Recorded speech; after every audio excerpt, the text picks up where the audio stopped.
Hello, I'm Anne Compton. I'm the author of Smallholding, which is nominated for the Abraham Poetry Award. I'm going to read a poem called Wild Honeysuckle.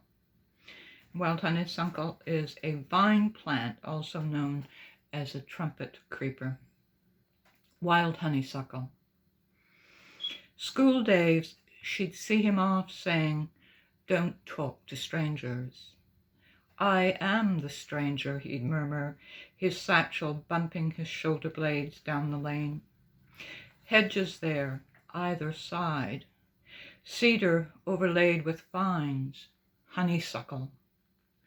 Down far the lane curves west. Do you see that? How quickly she could lose sight of him.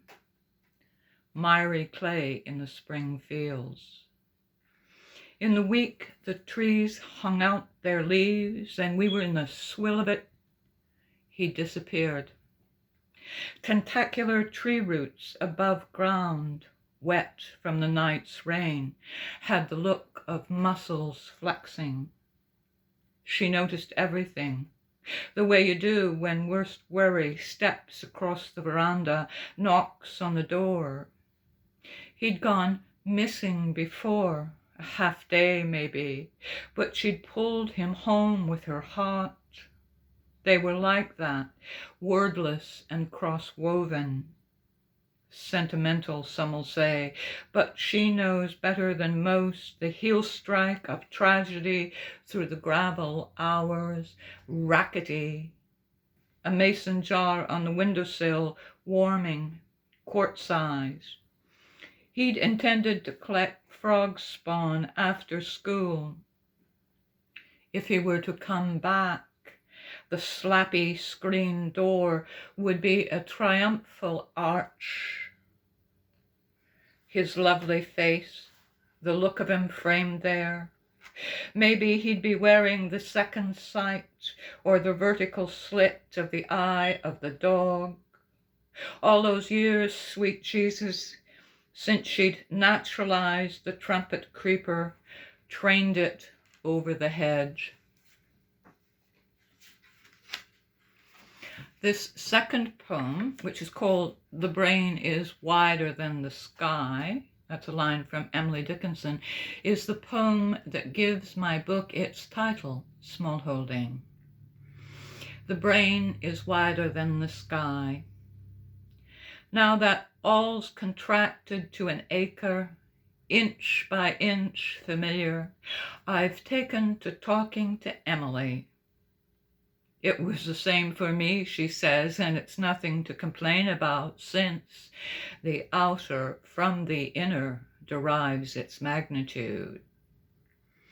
I confess a yearning for nighttime train travel, abstract landscapes in plate glass windows, a hotel room arrived at past midnight, the lamps on low, and the city decorating the dark with pin-prick glitter, where I can be away in a book, its paragraphs mimicking the train's momentum, till overleaf proves otherwise.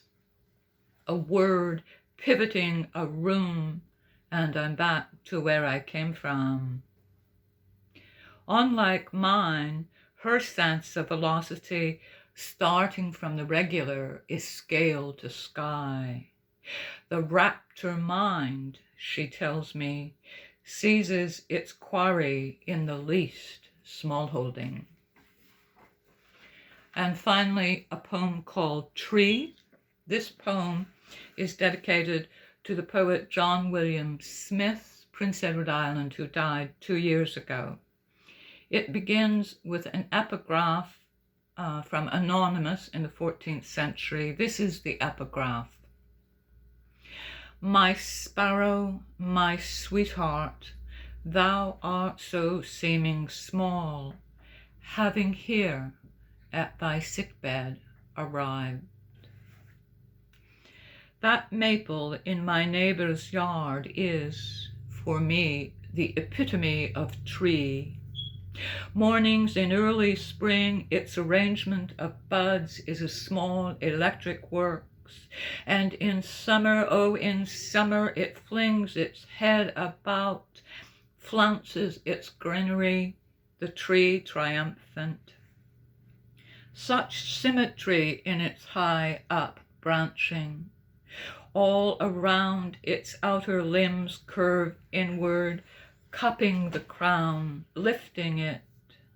Alone on its patch of ground, it owns, even when bare, a regal indifference.